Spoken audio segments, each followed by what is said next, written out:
palsu dibiarkan, penanganan COVID makin sulit ditulis oleh Manuel Mawengkang di sewot.com. Kenapa sih orang Kristen mendadak ribut-ribut di saat global pandemi corona dan saling menantang?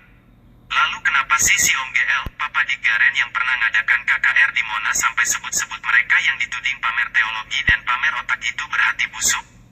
Aduh Om GL, tolong jangan bawa hal ini ke permukaan. Kita lagi bicarakan fenomena gunung es. Kalimat yang muncul dari mereka itu hanyalah puncak gunung es. Ini bukan ranah dari kita, Om GL. Om, ini juga bukan urusan pecah belah gereja. Ini urusan kebenaran ditegakkan dan kepalsuan disingkapkan. Banyak oknum gereja yang suka mencap orang lain sakit karena kurang beriman. Betapa kasihannya mereka yang sakit dan dituding karena kurang iman. Apalagi orang-orang Kristen yang baru, dan tidak belajar teologi mendalam dan memahami teologi of suffering dengan baik. Mereka akan merasa diri begitu hina, sakit COVID karena dosa dan karena kurang iman. Betapa malunya mereka dan betapa mindernya mereka.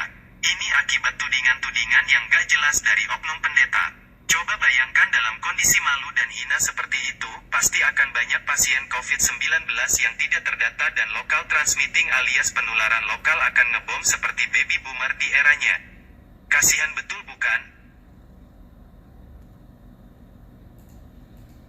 Justru dengan adanya penyesatan yang makin banyak, penanganan COVID akan semakin sulit. Malah kalian bikin ribet pemerintah.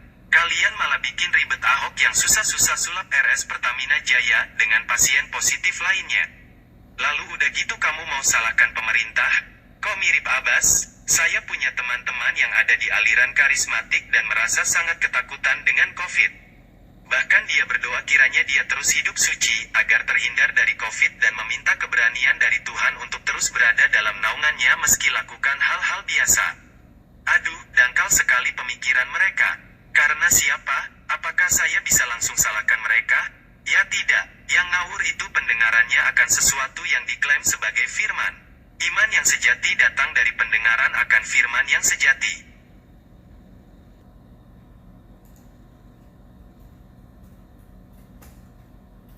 Iman yang palsu pasti datang dari firman yang. Lanjutin sendiri Om, Anda kan sudah sering dengar.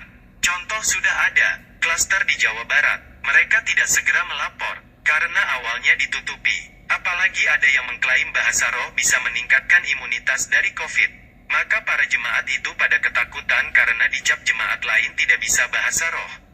Atau tidak ada Roh Kudus.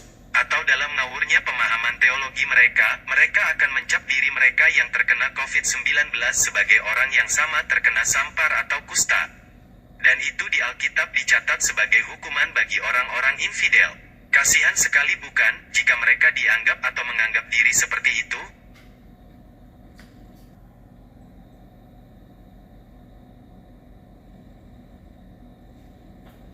Lalu gini lagi Om, di tengah-tengah wabah ini, tantangan yang muncul dari pendeta Stephen Tong ini bagi saya sangat jelas arahnya. Mempertanyakan keaslian ajaran dan kesetiaan dalam firman Tuhan. Apalagi ada pendeta yang menggunakan klaim seperti Tuhan Yesus yang menghardik badai. Gini saja logikanya Om GL. Kalau mau teladani Tuhan Yesus, jangan tanggung-tanggung Om. Waktu Yesus menghardik badai, seketika badai itu diam. Sekarang ada pendeta menghardik COVID-19 dan resesi ekonomi untuk diam, tapi gak langsung berhenti. Jangan benar-benar diam. Maksudnya diam-diam berevolusi jadi lebih ganas. Diam-diam menyusup ke dunia ini. Loh, hahaha. Gue ngebayangin waktu Tuhan Yesus hardik badai, tapi badainya gak langsung diam. Nasib ke-12 murid Yesus pasti hilang. Tenggelam coy. Jujur aja, pembodohan semacam inilah yang sedang ditantang untuk dibuktikan. Kalau Dick Garen pernah ayunkan tangan dan membuat jemaatnya terjengkang, kenapa COVID yang merupakan virus kecil-kecil itu tidak terjengkang? Saya tunggu ayunan tangan dari Dick Garen untuk menjatuhkan orang-orang dan melepaskan COVID. Hahaha, tapi ternyata tantangan pendeta Stephen Tong itu tidak dijawab dengan benar. Malah Dick Garen menantang balik ajak diskusi. Bagi saya, ini sudah tidak relevan lagi. Pendeta Tong bukannya tidak mau meladeni. Jawabannya sudah banyak di YouTube tentang gerakan karismatik ini. Dia bukannya ujuk-ujuk asal serang. Lagi pula kalau Om GL bilang sampai mengemis-ngemis untuk bersatu dan saling mendoakan, itu juga sudah tidak relevan lagi.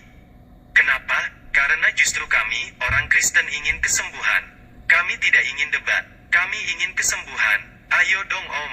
Kalau gak bisa buka KKR kesembuhan karena gereja tutup, emang Tuhan cuma berkuasa di gereja, lalu di RS gak berkuasa gitu?